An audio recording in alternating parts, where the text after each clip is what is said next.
You can leave that bumper in. All right, cool. There you go. There it is. Yeah. Let that satiate. Talk amongst yourselves.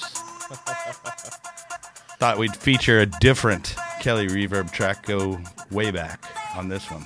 But hey, everybody, welcome to This Pink Cloud, where we are all about helping you obtain and maintain your sobriety. Yeah. Morning, everybody. I am Welcome to the DJ show. Kelly Reverb. This is the Professor Nolan. The one and only. We met at Rehab Summer Sky. No, that's a lie. Yeah, right. I'm not copping to that. But we're out here doing it and, trying to let everybody know there's a bunch of good information, in my opinion, IMO, that we're going to give you today. We're going to talk about, we can just go into it. Yeah. Talk about, how a lot of people use AA successfully, which is great, but that we also want to let you know that there are other alternatives. Yeah, so not not just AA. There's a million 12-step programs out there. Right. AA, NAC. I mean, there's the 12 steps have been utilized for people that shop too much, people that Overeaters Anonymous. So Sure. it's something. Sex addicts. Absolutely. Sure. It's something that's used in a lot of different venues, sort of for self-help, if you want to call it that. But yeah, kind of like Kelly was saying, it's it's something I know. I'm relatively familiar with 12 steps and those kind of programs. I think they're great, but it's also not the only way that people get sober. I mean, True. probably the most tried and true method is go to jail.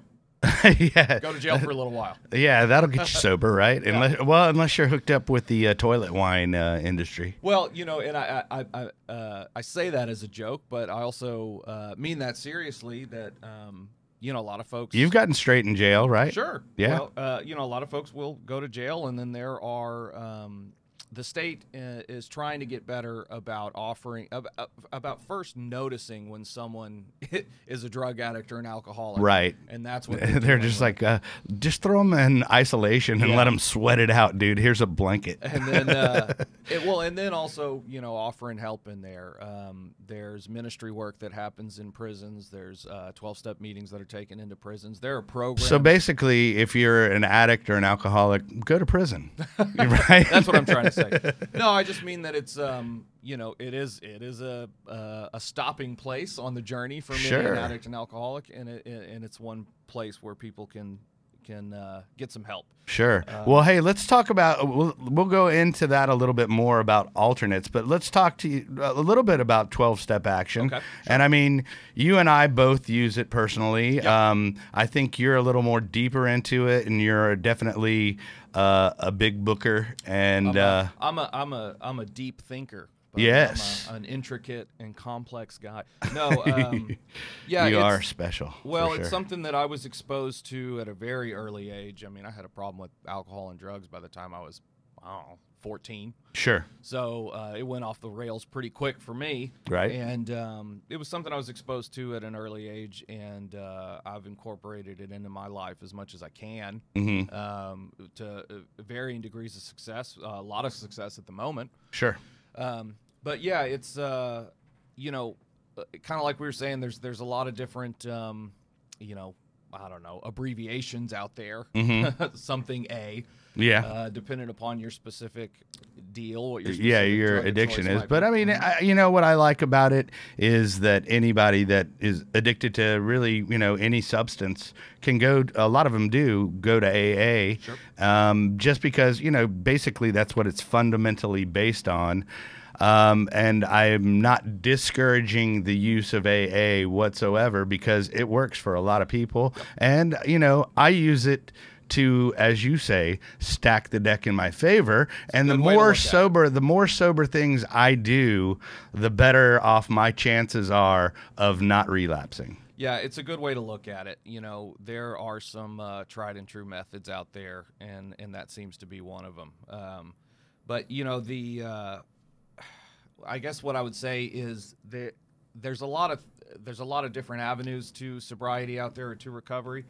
One of the things that they all sort of have in common is community. Right. You know, getting in with a group of people that are trying to do the same thing that you're doing. Sure. And try and better yourself with that group of people.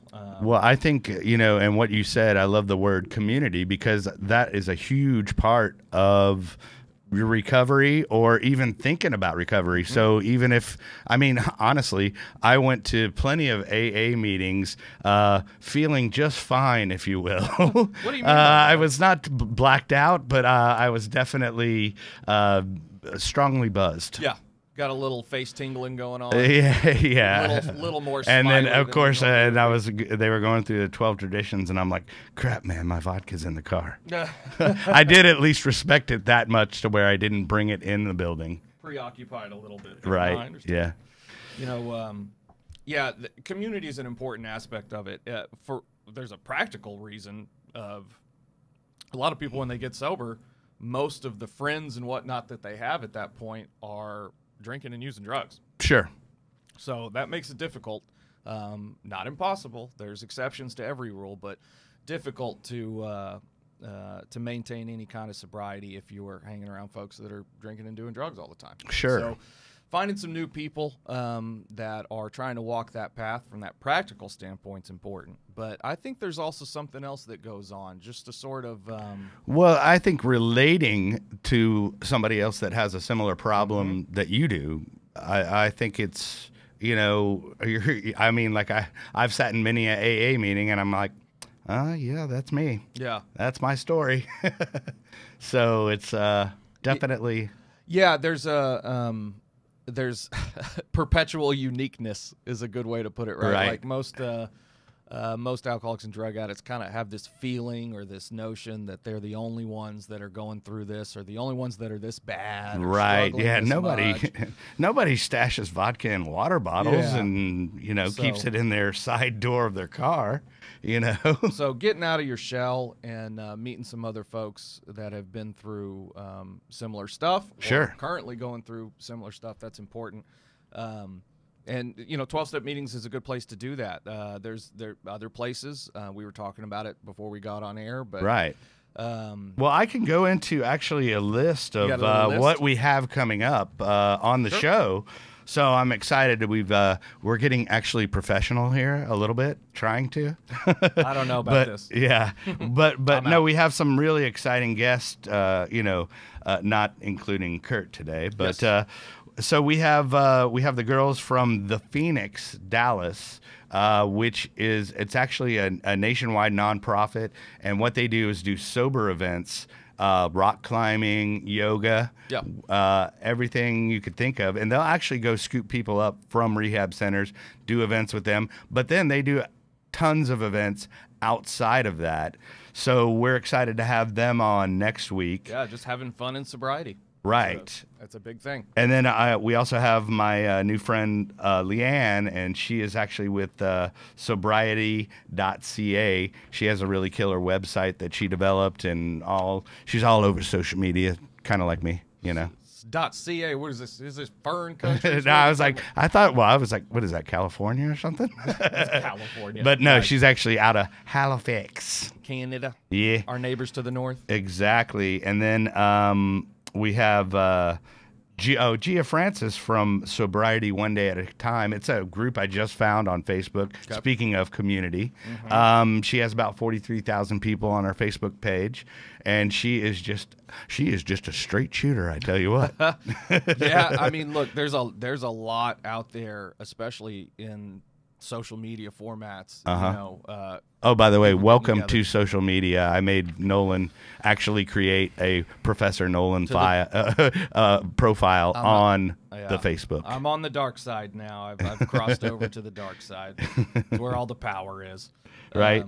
And then who else do we have? And then in January, I'm very excited about this guest. We have Dr. Robert Hernandez coming up, and we're going to talk all fun stuff like Suboxone and harm management, Yep. which everybody has their opinion on that. So Yeah. there's going to be some advanced Def Jam on sobriety. No, look, you know, this thing is a medical problem. Yeah. And it is a recognized medical problem. Well, I'm excited for that episode because I'm going to medical point of view. I am going yeah, from an actual doctor. I know. I'm like, we actually had Mark Cuban on the other week, and I'm like, okay, well, there's our lawyer, and then I'm like, Robert or Hernandez, oh, there's a doctor, dude. We're like interviewing.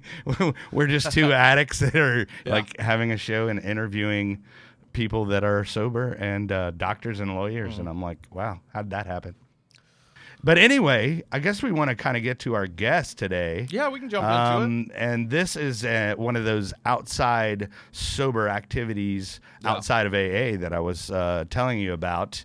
And drum roll, please, my friend, my new bestest buddy, Curt. You don't want to. And I'm going to get it. No, I'm going to get his last name correct. Curt Eichelberger. That is correct. Curt Eichelberger. Say Eichelberger 5 times fast. I can't. Hey, Curt, just be sure and talk into the mic, so you'll have to kind of. Yeah, there you go. Yeah, and you can move it wherever you want to do. That's your mic now. Yeah, dude, it's all you, and it's COVID free unless you have COVID. Right. Well, wouldn't know today. Okay, know, right? Cool. But yeah, basically, thanks for coming on. Thanks and thanks, he does an event called Skate Straight Dallas. And it's at a skate park called 4 Down. And it's just people getting together that are in all stages of sobriety. They do a little yoga and stuff like that. But we'll get into that more. But so Curt started this, what, a year ago? It'll be a year in February. Okay, cool. And he's got all kinds of cool swag, like as you see the sticker on my computer and stuff like that. So I'm a swag hound. Yeah. And the of course, T-shirt you have and on. of course my T-shirt here, which he has on. But he always has better gear. He makes like one-offs, and I'm like, dude, well, I want the hoodie, dude. And then You he's don't like, get the hoodie. yeah, no, I've got shirts. I've got shirts. You got to work your way up to the hoodie, Right. all right? You can't just jump in. But feet but first. before we jump into all that fun stuff, which we already have, I want to get Curt's background story, like basically, start off with where your addiction started and what your DOC was. Well, it started like where most people start, 14, 15, around that age. Sure. Maybe even 13. I don't remember the exact day, or year, but I know that it started with drinking. I got into the skateboard and punk rock culture, and that was a heavy party scene. Straight edge kid. I wasn't straight edge, but I did hang out with a bunch of straight edge kids, and I was very aware of it. I wish I would have followed it more. I wish I would have listened to Minor Threat a little bit more. Ian McKay. Yeah. Or is it Ian McCaw? Whatever. Who knows? McKay, McCaw, tomato. I'm not yeah, gonna, I got I'll you. probably never talk to him, so I don't want to offend him. But I'm trying to pronounce his name. But it started with drinking and partying just like everybody else, and then it just progressed. And that culture is a heavy party scene. It went from going to the skate park every day and drinking afterwards to going to get beer and drink at the skate park, and it just kept going. Then I ended up working at a bar. I worked in the bar industry for years. Deep Ellum. In Deep Ellum. In the Where were you at? July Alley? Alley. Yeah, July Alley. Street Bar. Yeah. I worked at London Tavern. I worked at Old Crow. Which Just London tending Tavern bar? were you at? Just bartending? Which London Tavern were you at? The one in Lower Greenville. Oh, Next to I was Arcade. there all the time, dude. What was it? Carlsberg Snake Bites, dude. Yeah. I was all over it. Yeah, that was I me. was like one of the only Americans that worked there. Everybody else was. Oh, yeah. For sure.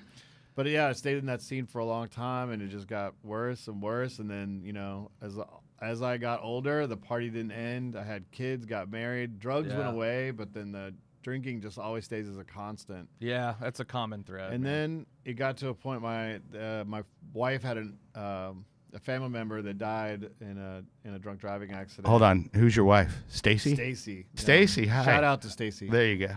I always got to try to score my dude friends points for the wife mention. Oh, and by the way, my wife had a birthday. Happy birthday, Waverly. Okay, anyway, so, yeah.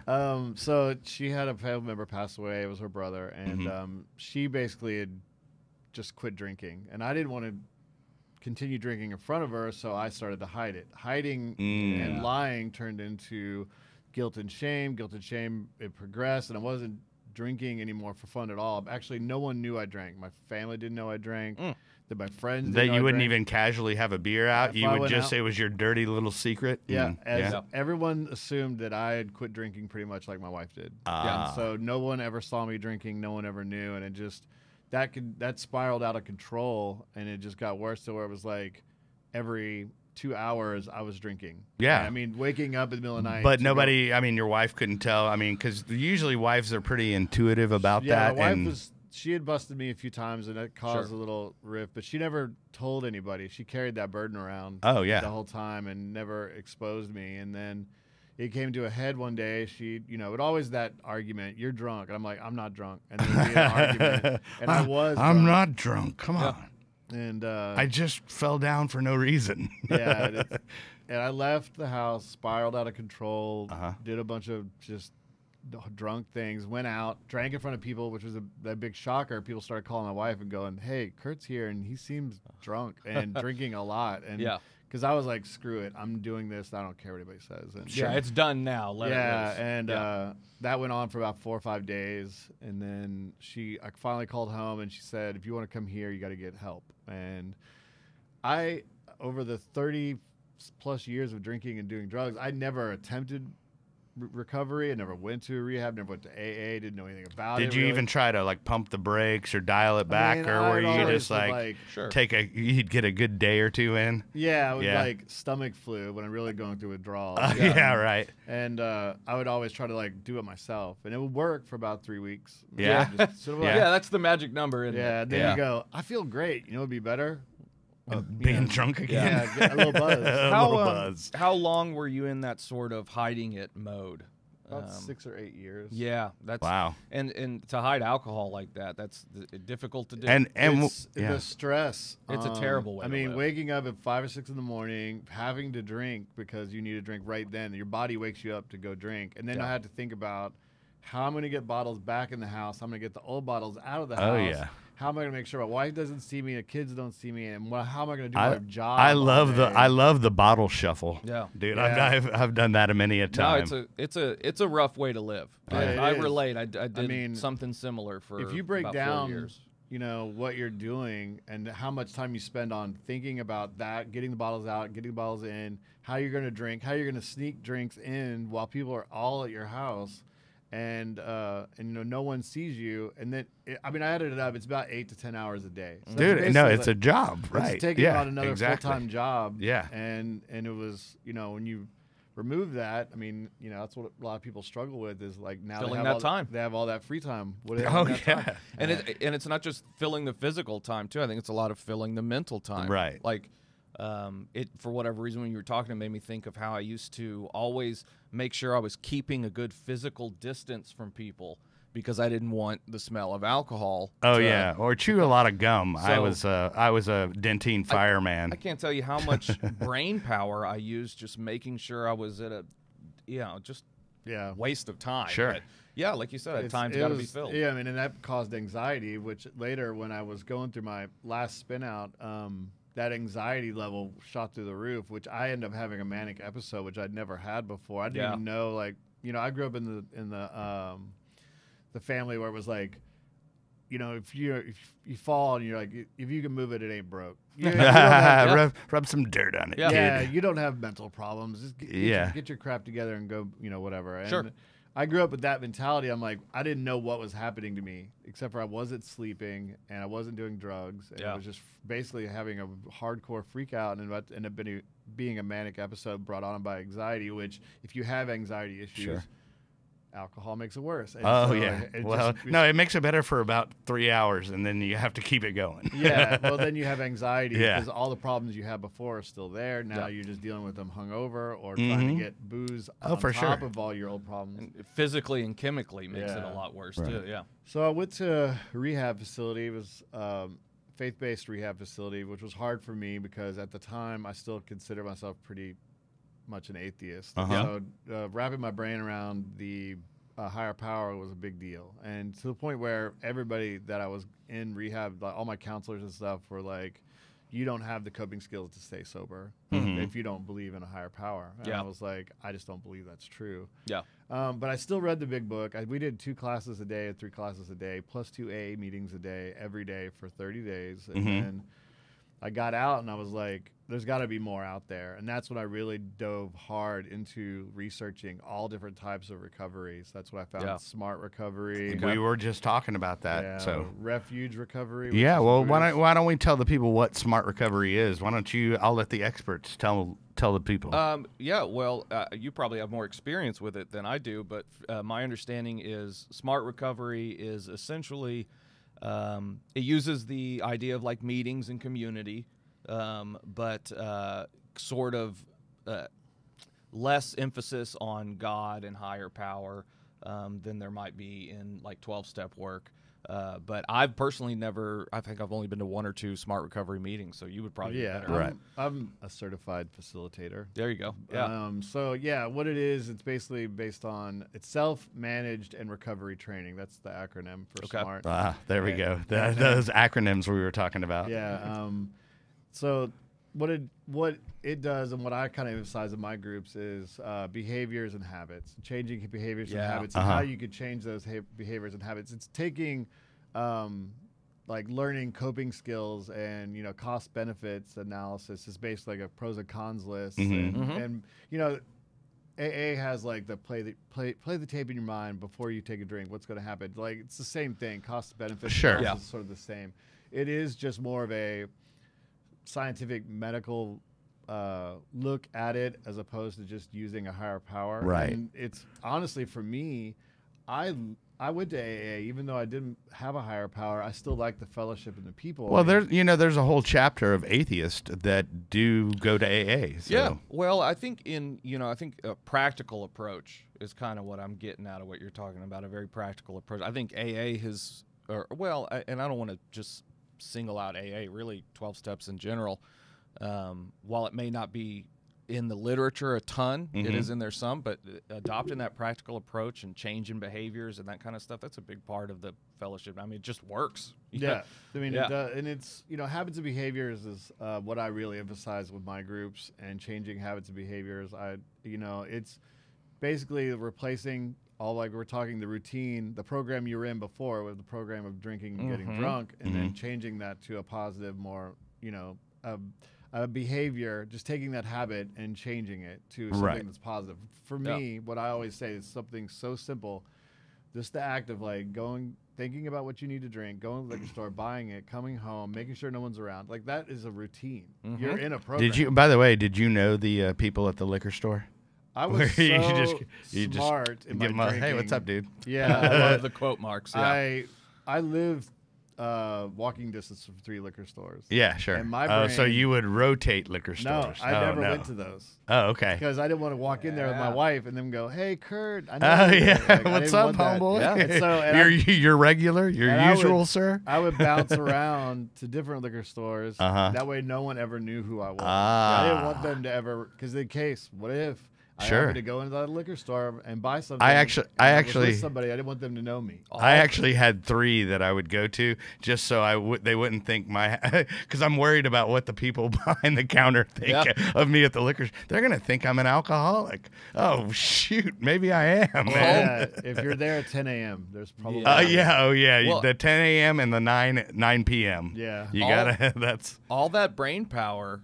Going into that, I mean, there's a hole that's got to be filled with something. Yeah. I mean, and I try to explain that to people that I work with now, and I try to say, like, all that is, you're in a program already. Yeah. It's switching that program to a positive program and Right. doing something that's positive as opposed to doing all that. I mean, something as simple for me was tea. I know it sounds dumb, but it's like I put all that power, like all the thought process that went into getting booze, and I realized in rehab, because we had free tea there, and I would drink tea, and I had this red Solo cup of tea constantly with me, and I'm like, okay, maybe this is my new thing. Yeah. And I was like, when I got out of rehab, I decided, what kind of teas were good? What has the most caffeine? What brands do I like? Right. And Sure. making sure there's always tea in the fridge. Yeah. The same well, thing. you've got to choose your energy drink wisely. Yeah. I mean, that's how I'm on the Kroger brand. Yeah.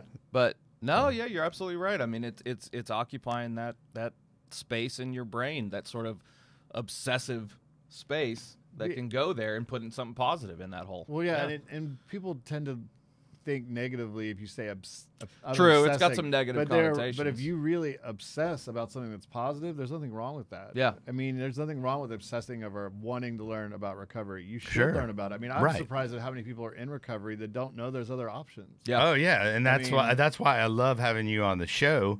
I also, you said something earlier, and I wanted to touch on it. You are now working at Homeward Bound, correct? And Yes. why don't you tell them what Homeward Bound is and your little story of how you actually just kind of not dumbed into, but lucked into that job. Yeah, I had been, because of COVID, had a lot of free time, and so I started educating myself, taking online courses from home, just reading a bunch, and I wanted to get more into the peer recovery specialist part of it. And Okay. Yeah. the way that I was thinking about even doing it myself, because you could go and take the online courses yourself. It's kind of pricey, but I was about to pull the trigger on doing that, and I just on a whim reached out to Homeward Bound, who's right down the street from where I live. It's a state-funded facility, and I figured, well, it's probably running on a budget, so they might take a volunteer if I volunteered to my services, or just to shadow somebody, or to even help out, file clerk, just anything. to help, Right? just to Yeah, learn. just to kind of I just wanted to see what it's like firsthand being in a.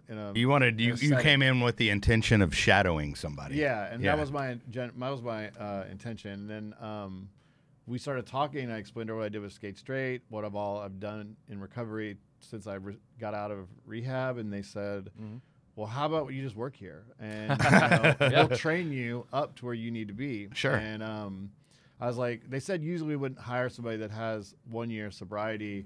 By the way, thank you. 1 year. 1 year, November. Good nice. job. Yeah. Congrats, and, man. Yeah. And I said, okay, well, they just said, you've done so much in recovery, we have a good feeling about you. Okay. And yeah. I'm on a 90-day probationary period, so I could, Right. In theory, you Sure. should burn it down. But I mean, sure. I went there, Burn and it it isn't your average Joe rehab facility. This is state funded, so it's people that don't have money can afford a lot of. This is people. your hardcore Joe Yeah. people, mental issues, and it's mental. Yeah, I mean, I'll jump in. It's yes, you're not wrong. I mean, I've been to Homeward Bound. I've been to Pine Street in Fort Worth, the Fort Worth equivalent of it, a few times. I mean, it's just a reality that a lot of treatment facilities are very expensive. And by the way, how do people actually go to one of those facilities if they want to, if they can't afford help? Well, it's first come, first serve. So you show up every morning at 8 o'clock. They open the doors. So if you get in line, you get first come. You get in. You fill out your paperwork. They do a screening, and based on that screening is what services they would offer you. Right. So, and it's kind of like almost triage unit based. Sure. So you take the most extreme cases. And Well, it just depends on what those cases are. Sometimes, there are people that need a higher level of care, and those people would be directed to a different facility. Sure. That would be whether it be mental health Sure. Yeah. level or medical. Like sometimes people just will send them to the hospital because their heart rate's so high that they need to Yeah. actually detox in a Sure. hospital Older folks first. that have been drinking for a long, long time, things like that. Well, we have detox, so if it's really bad, we will detox people. We use MAT, which is medical assisted treatment, and we will do that. Crisis unit is what I work in. Crisis is the unit that deals with dual diagnosis. People have mental health issues and have addiction issues. Well, which also can also be brought on by your addiction. Yeah. Exacerbated. just to add that. At Yeah. least Well, yeah, exacerbated. people Yeah, will exactly. end up- Yeah. They'll have, some psychotic issues because of it, especially with long-term use of some stuff. And then what I do is I kind of walk them through the crisis unit the days that they're there, and then help them find placement after. Like, if they want to go to sober living, if they need to go to a 30-day treatment, if they need to, I basically just try to walk them through their treatment while they're there. And I'm sure you've only been there, what, 2 weeks, 3 weeks? Been a month. Month? Yeah. And you've probably already helped a lot of people, and they can relate to you because you're a cool guy with tattoos, man. Yeah, I get the. I It doesn't hurt. It Yeah. doesn't hurt. Hey, I got street cred, dude. No. Every day I get mistaken for a patient. So that's an I everyday love that. I occurrence. love that. Like, I had somebody yesterday. I was in training. I was running through the hall, and they go, "Where are you going?" I'm like, "What?" And the guy I goes, work "Oh, here, dude." Sorry, you have a badge. I didn't see you have it. Yeah. I love that. So just to jump in, you know, so specifically like the way it always worked for me, and you can correct me if I'm wrong. Like you said, you show up at 8 a.m., you go through your screening, fill out some paperwork, all that kind of stuff, and then you might get put on a wait list of some sort. What it might be a week, might be 2 weeks. It is a little weird with COVID going on right now. Yeah, right now with COVID, it's super. It's hard for everybody. So you have to get COVID tested if you're going to be on the 30-day program. The 30-day program right now does have a wait, but it's case by case basis. Yeah, I mean, there's people who come in, you know, that need help more than somebody else, and they need medical assisted treatment immediately, and that's what everybody gets. We see everyone that comes through the door, so we just decide where they're going to go and what best fits them, and if they can fit into our building. But they're good facilities. I mean, I'm telling you, Homeward Bound and Pine Street are facility-wise. I mean, literally just the building itself, just as good as a lot of rehabs that are charging 20 grand out there. Oh yeah. So there are alternatives if you do not have insurance. Yeah, and I mean, I'm telling you though, the people that work there genuinely care about the people that are there. I mean, well, because I mean, everybody there has probably had an addiction at some point in their life. Yeah, most people that work there have had some sort of story that attached, whether it be a family member or themselves. Especially in peer recovery, we all have been through recovery. That's part of the deal when you're in working in that program or our program. And so yeah, everybody. But it's just, I mean, everybody really cares. I mean, I mean, I've been in there where, you know, I've seen techs and nurses, like, you know, they're getting really upset because there's, you know, they know something bad's going to happen, or they feel sorry for somebody, and, you know, or well, no, at that point, like when you're an addict and you're clean, it's kind of like I can feel a disturbance in the force. You know, it's like a Star Wars thing. Well, that person's had a drink. I can tell.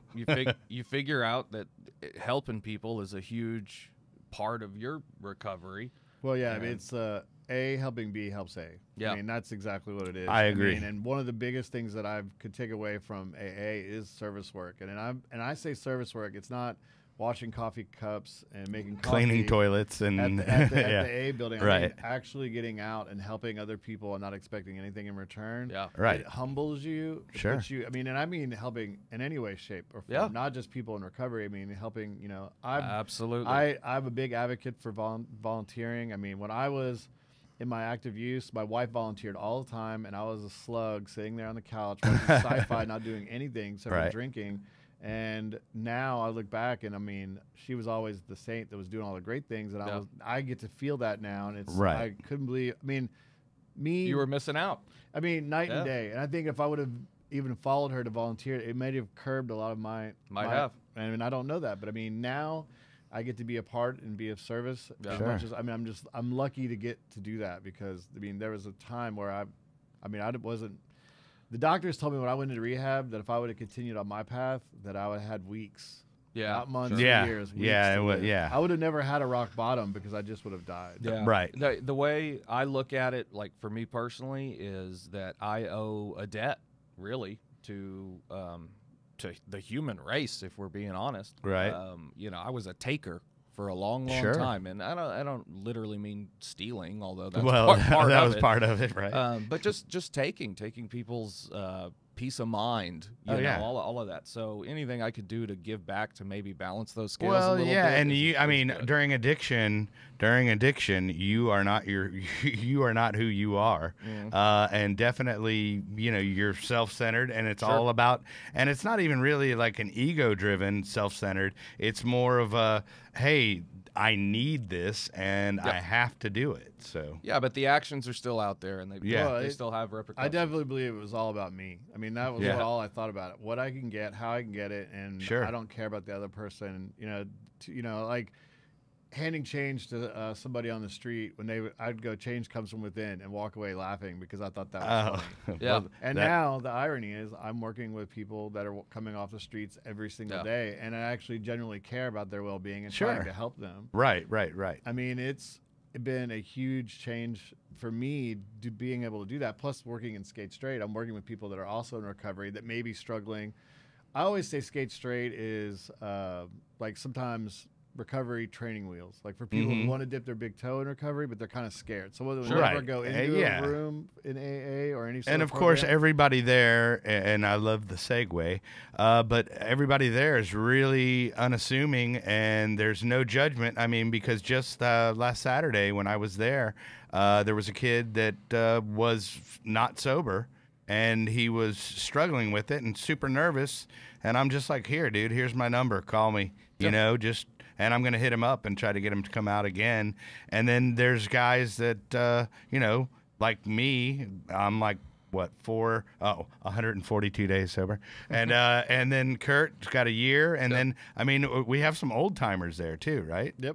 I mean, we have people that have a year and a half, 2 years, 4 years, 5 years. I mean, to me, I try not to count the days. Yeah, it's not a seniority contest. Yeah, no. But I'm just saying that it's all over the place in sobriety. Time matters. Don't get me wrong. I mean, I don't want to take it away from anybody if they are counting. And I mean, even though I say that, I could tell you, I don't go to AA to get my chips. I order them from eBay. And that's what I do, dude. And I just plunk them in my jar and go 1 year. Right? Even though it's a party for myself.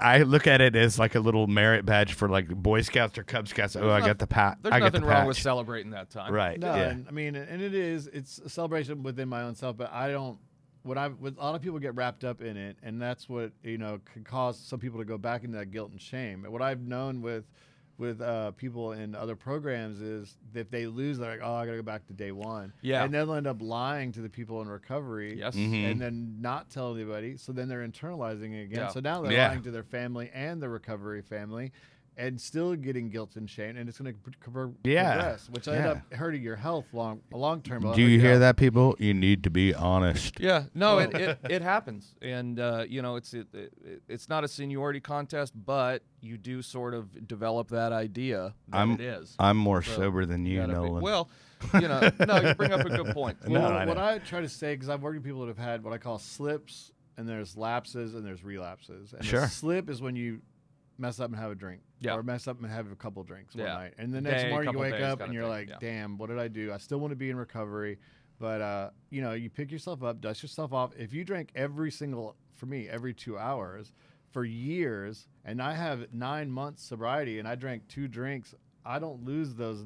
That's a win. 9 months is a win. It's all time in the sunlight. Yeah, man. there you go. And if I have one day, I'm not going to stop counting those days because I'd have that time, and you were right back into it. And a lapse is, what I would deem is somebody that goes out for like a week or something, you know, 5 to 7 days or something like that. Sure. And they're still wanting to be recovered, and they stop. A reasonable bender. Yeah, and then well, I mean, it could be anything. Life happens, you know. Sure. People get stressed out. COVID is stressful. I mean, a lot of people are losing their time right now because of COVID. Yeah. Because of things like meetings being shut down and I mean, not in-person meetings is a big deal. And I think relapse, for me, my personal opinion, is when you completely turn your back on recovery and you go right back out and you don't want to ever come back to recovery again. Sure. And I think a lot of people don't feel that way. They want to be in recovery. They want to have that moment, but they carry this day counting thing, and they put too much, you know, too much faith in that. Well, emphasis on it, and then they feel like they had to go back to zero. Oh yeah. I mean, there's a famous. Well, I would be, but I kind of use that as a motivation because it goes both ways. I actually, because I would be really bummed if I went back to zero. Yeah. And I'm a huge streaker. No, there's 2 sides to that coin. Yeah, I mean, and there's a famous story that somebody in one of my Smart Recovery training classes told. They said they were at a party and a woman ate rum cake. And she was like, "Oh my God, I had 13 years." I don't count that. And the guy was like, "Whoa, no, the alcohol's burned off. You don't have to start over." I love it. Or like, I mean, there's one of the training classes I just took yesterday. Alcohol is in a lot of stuff you probably don't even know. I mean, Scotch Guard, hand sanitizer. Sterno. I mean, Sure. rubbing alcohol. Yeah. I mean, cleaning I've been drinking solutions. hand sanitizer like crazy. I don't count Yeah, that as a dude. real- Well, Well, we can't have hand That sanitizer at my work. that and Yeah. and mouthwash. Nah, You know. Just kidding. people. So, I mean, that accidentally ingesting alcohol, Listerine, anything Sure. like that. Right. Sometimes diehard AA people think, well, that's Oh, alcohol. yeah. If your lips touch it, you're automatic relapse. And Yeah, I'm I like, No. I don't agree. Sorry. With That's I- something. Well, that's something that's kind of faded away now. Like, Yeah. I think that's more of an old school method, but it's still out there. Sure. I Well, mean, there's all kinds of ways to look at everything. I mean, yeah. there's a lot of what you guys are talking about, SUD, like substance use disorders. Like AA doesn't acknowledge that. AA doesn't acknowledge peer recovery. They think that you should have a sponsor, Right. and which in reality it's kind of like that, except for, you know, we're actually helping with like getting IDs or Yeah. you know, Sure. helping- Yeah. you know, Yeah. helping Yeah. somebody get You're their just an food ally stamps. Yeah. in their Well, sobriety and their life. Well, Yeah. I mean, I coming out of recovery, out of rehab, at first going in, I was like, 28 days, it's way too long. I'm gonna lose all my business. Everyone's gonna hate me when I come out. And I Right. get out, and I'm Yeah. like, 28 days was nowhere near enough time. I needed Yeah. like a year in there, Sure. to even grasp what was going on. And stepping out into the real world, I could see where people would just be like overwhelmed, especially yeah. if they have anxiety disorders or Yeah. anything Right. like that. It would just be overwhelming. And then that's why people end up getting out of rehab. They're in Uh-huh. a bubble, and they step outside that bubble, and all of a sudden they're right back to where they were. All Right. their old Well, and I problems, think they a go lot back. of that is hanging out with the same people that they used to hang out with before. That's a Yeah. the There's- company you keep. Yeah, there's all kinds of reasons. I get what you're saying, and Yeah. some of it's semantics. Well, I mean, if the trauma is still there, if Mm-hmm. you're still in a house where you have negative memories, that's where you drank. Or Oh, if yeah. you know, even if it's where you work, if you Oh, work yeah. at a bar or restaurant and that's your job. Well, yeah, you and go to then pay your for Coke dealer house. shows up to where you're bartending, and Well, or, I mean, you know. or if your spouse still continues to use. and you Yeah, come home. I agree. Yeah. I mean, there's all different kinds of things that you get plunked back right into your same scenario, and people go right back to doing it. It's just Yeah. it's too hard for them, and they don't know that there's other options and things. I mean, for me, what I had to dive into was I kind of look at my sobriety as like a tabletop, and I need AA, I need smart recovery, I need to go to a therapist, I need meditation. Like those things balance me in order to make for my table stand up. Mhm. And I mean, I probably overdid it. I used to make fun of people that were like, I went to 90 meetings in 90 days. And I joke, go, I'm going to do double that. As Yeah. a joke. Yeah. And I really did. I did way more than that's that. a skateboarder in you, dude. Yeah, It's well- like, oh, I can do that. No, I mean, well, what happens is it starts working, and you kind of Yeah. just keep, you know. I mean, and the more education that I got under my belt, the more. I mean, then I started going to meetings, and people that had more years than me didn't know what a peer recovery coach was. They didn't know. Sure. They didn't know like that there was all these other things that could help them. Other out there. avenues, just tons of them. I mean, and I countless. think with recovery, they should do all of it. You I should agree. have access I to, agree. and pick what works for you. here. Yes, yeah. Pick what Yeah. works for you. You know, I think one thing, whatever reason it made me think of this, a common thought process of folks that go into treatment is, okay, I'm physically addicted to X. I get that. I need to separate myself from X for a period of time, and then And I'll not be okay. ecstasy, but X being your Yeah. DOC. But the idea being, I separate myself from it, and then I'll be okay. Right. I'll set it down. I won't pick it back up, kind of thing. You Well- know. And there's some other things that might need to be, like you talked about. If you're going right back into the same environment, you might find it a little more difficult than you planned for. To me, the real gateway drug for most people is trauma. There's something that happened to them that caused them to want to change how they feel, and they pick up whatever substance it is, and then that substance, within use of enough time, your body becomes physically addicted to it. Yeah. Now, when you go to rehab, you've separated that addiction. Now your body's not physically addicted, but the trauma's still there. Yeah. Mhm. You still want to change or shut off the voices, or whatever that is that's bothering you that Sure. makes you want to continue to change how you feel. Mm-hmm. That's what continues to happen. And so they don't know how to cope, or there's no coping skills in there to fix that trauma. Like if someone's drinking because of grief, they have to fix the grief. The drinking is a side effect. Yeah. And once the grief is fixed, the drinking will go away because you're not no longer having to change how you feel. Sure. And that's the thing that a lot of people don't understand. Like they think, oh, well, if I just go to these meetings, it'll change. Well, no, because you still have trauma, you still have issues, you still have to deal with, one of the things with the step work for me is if you take the a higher power part out of it. It's just about fixing the things you've done that are wrong, and helping other people, and letting and be accountable for your actions. Like basically telling somebody, physically telling them all of the bad things you've done, just to get it off of your chest. And taking a look at your behaviors and your patterns and things like that, and trying to change those. And if you break those down, yes, if you've done it wrong to a lot of people, fix it. And if you need to talk about your problems, go see a therapist. I mean, you can still tell your sponsor, but still you need it. There's things that that a sponsor is not going to be qualified to do. If you have any sort of major trauma in your life where, something happened when you were a kid or whatever it is, you need a professional that's going to talk to you. And it might be just something as simple as a mood stabilizer. For me, I didn't realize I had depression and anxiety. Sure. Now, I didn't think that because I would be a wimp if I had those things before. Sure. But now I actually take that into consideration, and I got on medication. It's amazing. I don't feel weird anymore because I take medication. I don't feel like I'm on anything. And isn't it nice to not have to need alcohol? Yeah. Isn't that great? Yeah, like self-medicating a little while there too. So. Oh yeah, and I always use that as an excuse, which what it is. I mean, it is, but if you learn about what alcohol actually does to the body, there's a book called This Naked Mind. If you read it, it basically has the stats of what alcohol does to you and what it does to your body, and you start reading it and go, oh. That's why I wake up at 3 o'clock in the morning every morning, because my body thinks I'm being poisoned, and it doesn't want you to go to sleep because it thinks you might die if you go to sleep. So it doesn't let you go into REM sleep. That's why you never get fully rested. That's why you wake up tired no matter what. And then that's why you take benzos with it and develop a benzodiazepine problem. Actually, it's why a lot of that happens. And the other thing is stopping cold turkey. I know Big Book was written in 1939, and so they didn't know that what the physical effects would do to your nervous system when you stop cold turkey. It will kill you. Oh yeah, and that could be anybody. It can, but I mean, there are people that are not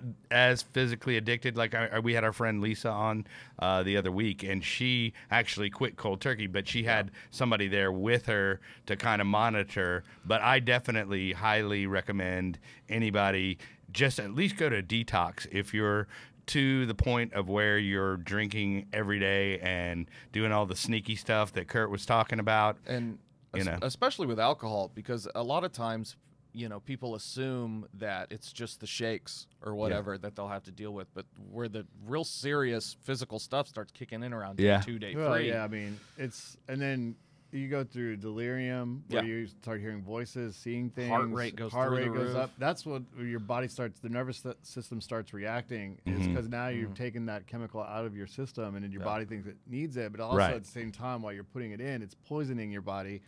So your body starts reacting to that. That's it'll shut your nervous system down, stop your heart, and you'll die. Benzos and alcohol, the two worst things to detox from. Yeah, and I was doing those together. And so detoxing from those two, you need, for benzos, I don't know if you did it, but medical assisted is way better because you taper down off the chemicals they give you. Right. And then alcohol, just having fluids and having a heart rate. I slept with a heart rate monitor for 5 days because my heart rate was so out of whack. Sure. And but being my age, heart attack is definitely something that could happen. Yeah. Because I've done all the. What are you, like 25, right? No, I'm 48. Yeah. And so with older people, it could definitely be a bigger thing. And so I recommend, if you don't know, talk to a doctor. But, absolutely. Hey, so I don't know if you had anything else, but I kind of want to get to the fun stuff and talk about the actual event that you're doing, Skate Straight, which I highly enjoy. And if I enjoy it, then it's got to be cool. No, I mean, the only thing I was going to say is, so I have a huge appreciation for anybody who's out there trying to help drug addicts and alcoholics. People tried to help me. And like I said, I owe a debt. So anyways, thank you for your service. Yeah. Thanks for sharing your story and just being frank. But I think it's great. Yeah. And then, now let's talk about skating, man. Yeah, dude. Okay. So this, it's at 4 Down, which is in South Dallas, right outside of Deep Ellum, right? It's correct. 2633 Ferris Street. It's right outside of Deep Ellum. It's only a few blocks. It's in an industrial area right outside. And the owner of that spot is actually a pro skater, was a pro skater. Was a pro skater, retired, but his name is Mike Crum. Okay, you can Google him. Name drop. Yeah. Shout out to Mike. I'm not even that into skating, but I know Yeah. that name. Oh well, no. Yeah. I always tell him, I go, dude. Like he'll do a post on Facebook, and I'll go, my poser ass will be there. Yeah. You know, I'm just like, Well, you know, it's you don't have to be a skater, by the way, to come out. And we No, do no. yoga too, right? Yeah, there's yoga there on Saturdays.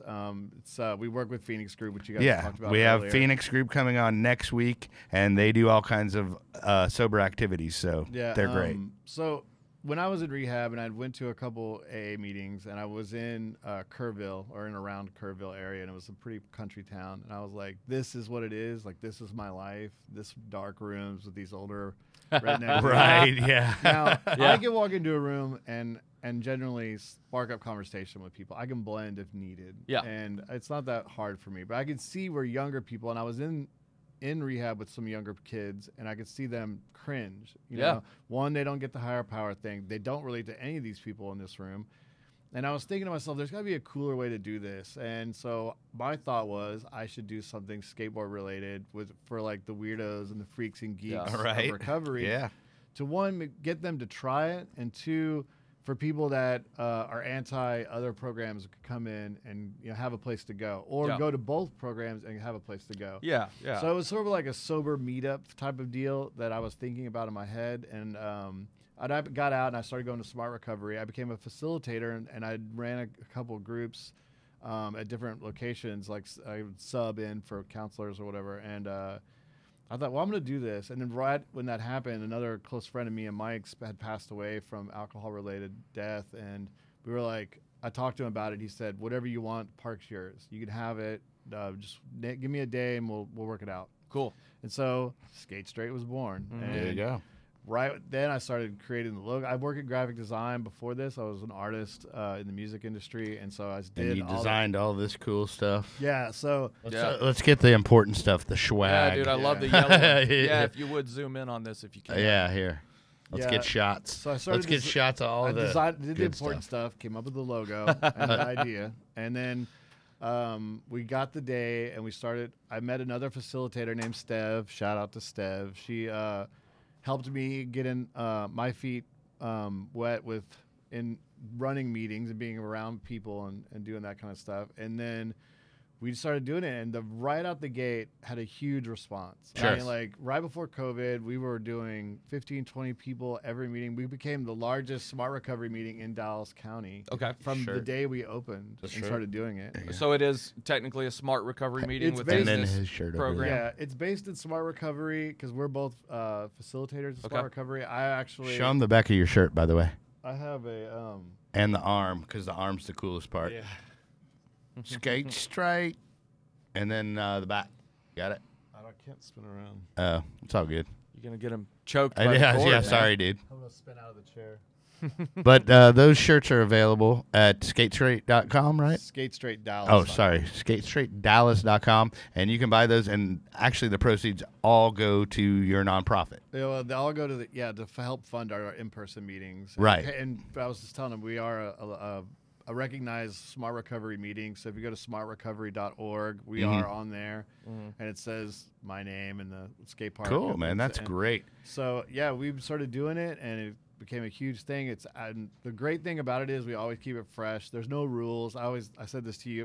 Wrangling a bunch of artists and skaters Yeah. around rules is hard. Oh yeah. Yeah. So makes sometimes sense. we have outdoor meetings. Now all of our meetings are outside, but before we would bounce around. We would meet at other skate parks. We'd have field trip meetings. Right. Well, and I also want to encourage the people to come out there, that even if you're not a skater, feel free to come out, because I'm a big watcher. So, and I skateboard in my mind. But then also there's the yoga aspect, and there's a good 30 people out there doing yoga outdoors, COVID friendly, wearing masks. And there's that aspect. And then, cool skate park, cool people, all walks of life. So, it's just a win-win, and you got to come out. Yeah, we're lucky to have this space. Thanks to our sponsors, we're Sure. Dickies. Yeah. Oh, cool. Based company. Nice. Dickies. Topo Chico is a sponsor. Really? Home Depot is a The sponsor. hipster water. Yeah, and it is an all sober event space too. So there's no when we came in, and then some other nonprofits came in, we decided as a group to always be a sober event space. So Cool. like anytime anything we would be doing there would all be a sober environment. Like last time before COVID, we had an art show there, and Topo Chico had a craft mocktail bar, and Cool. and we had gourmet food. A lot of the people that come to the meeting come because it's different. They're sick of doing that. They go to all their other meetings, but they come to Skate Straight because it's a different thing. Plus, Sure. it's like a I love the fact in the meeting that there's crosstalk, because the crosstalk is honestly at AA, I would love to go, don't do that, dude, that would or drive me whatever. crazy. But yeah, at Skate Straight, you can actually, people just chime in. I mean, if somebody's pouring their heart out, respect that and let them talk. But you can jump in and say, hey, what about this? I mean, it's different. It's a support group. So if you've been to a process group in rehab, it's more based on that. I got more out of those than I did in meetings. But I mean, like I said, I'm a person that likes all of it. So I'm into all forms of recovery. I think it's all great. But what we do is kind of support. So if you're in there and you're saying, I'm struggling with this, I'm doing that, I need to go to something, but I can't do this because of my work, there's someone in our group that can give you a guide to what to do. Like, come to our group, or, hey, you need an IOP, which is intensive outpatient program. I know where a good one is. They're great counselors there. Yeah. We're all there to support each other in recovery. Yeah, and it's accepting of everybody. Like, I don't turn anybody. I said, you don't have to skate. Yeah. You don't even have to be sober. You can come, just be sober when you're there. And that's the thing with all of this that I kind of want to chime in with. There is a way into recovery for anybody. There is not, there's not a lot of barriers up to smart recovery, to 12-step meetings, to anything really. Right. And if you try something out and it's not, to your liking or whatever, like, oh, I'm a very Christian person maybe, and this wasn't what I was looking for. There's options for you if you're very sure if that's the way you want to go. And if it's the flip side of that coin, if that's not something you're comfortable with, there's options for you. The point is, there is a way in for everybody. There's no if you think there's a barrier, you created it in your own head. There's an option somewhere for you. Yeah, and I mean, even this show, thispinkcloud.com, is an option for you, because we're here to educate and disseminate some information that people might not know about, because I didn't know about all this stuff. Absolutely. It's like this secret society out there of sober people. Yeah. You know what I mean? And it's insane. Once you get sober, you're like, oh wow, all this stuff was there all along. Yeah, that whole anonymous thing is really, like you mentioned, the Big Book was written in 1939. Yeah, sure. And that was something that was an important aspect of AA at that time, and it's still to a certain point. Basically, everybody kind of gets to determine their own level of anonymity that they want. But either way, that was just the point I wanted to make. Was there is a way in for just about anybody, and also an alternative. We have to do this. We're not necessarily, but we went to Summer Sky. Yeah. So, and we just want to give them a shout out, because they're actually funding our show. So it's, I believe you have the address over there somewhere in our folder. Yeah. Summer Sky. Summer Sky. It's a treatment facility. No, but I was going to say you're always good with addresses and stuff like that. Oh, www.summersky.us is the website. But it's a treatment facility out in Stephenville. Very affordable treatment facility with a lot of good people. I've been to some different treatment facilities, and I'm not going to name any names. But the point is, they're all run a little, some of them are run a little differently. And like you were talking about with Homeward Bound, to me, the most important thing is being around staff that care. That care. Yeah, and they definitely do that. So that matters a lot. Yeah. And kudos to that place for being one of those facilities with people that care. Sure. And then, so did you have anybody you wanted to shout out to, or how are we doing on time? We got 3 minutes? Yeah, about that time. Oh, man, we're good. Wow. Well, we got it all in. Yeah. So, but anything you want to plug? Obviously, Plug or just kind of wrap up? Yeah. Whatever you want to. Well, I mean, if anybody's interested in going, you could always follow all of our events on our Instagram page. It's Skate Straight Dallas, at Skate Straight Dallas on Instagram. And we have an interview page too. It's at skate_straight_talk. that's not one- confusing. No, do that one more time. Just Yeah, it's at skate Well, if underscore you, yeah, but if you straight type Hold on, in at let him skate get let him straight- get through let it. him man. get through it. Let him get through it. Okay. underscore talk. So Okay. it's straight talk, but it's skate straight talk. And what I do Yeah. is interview people, and I'll, you know, I hate to use the term, but like alternative people, tattoo artists, musicians, people that authors, I'm a musician. bands, DJs, and I kind of get their personal recovery story. It's to show people that other people out there like them have gotten through this. Yeah, Sure. You know what I mean, Yeah. one of the things for me going through recovery was I always thought a part of me was bad because I grew up in this Yes. Yeah. ruffian Well, environment. you always hear Yeah. about, oh, he went to rehab. Well, Well, I no, mean, it's not just- not the stigma Yeah? so much. Oh, okay. I mean, that's a whole different. Yeah. You could do a whole show on stigma. I know what you Sure. mean. But I mean, I always thought it was the way I was brought up. People I hung around with. How am Uh-huh. I ever going to get out of that? This is part of me was always bad, but the reality was I was using that as a crutch. Right. I used that as an excuse to continue my behavior, and you know, honestly, with the people, places, thing that we talked about before, the people that love you are going to stay there. Yeah. The people that are going to not be want to be around you because you're talking about the great things you're doing in self-care and to help yourself. Those people don't want to be your friends anyways. Yeah. You know, I mean, I always try to stress that to people. Like, I didn't come out going, oh, well, my life's over. I just did what I did, and the people didn't want to hear about all the stuff that I'm doing. They Yeah. just went away. Right. Everybody that really cares, even people that continue to use, actually stuck around, and they're interested in what I do. Well, Just and like I one- love it like that. I consider us friends now, and I mean, through sobriety, you create new relationships and better relationships, and people that'll cheerlead for you. Like me, I'm over here with my pom poms for Skate Straight. So Yeah. Skate Straight Dallas, man. Kurt, thanks for coming. yeah, on. and then also real quick, coming up next week, we have the girls from the Phoenix group, and that's going to be great. And you can go ahead and fade that music in. And also, just remember, what is my new quote? My new closer. Here we go.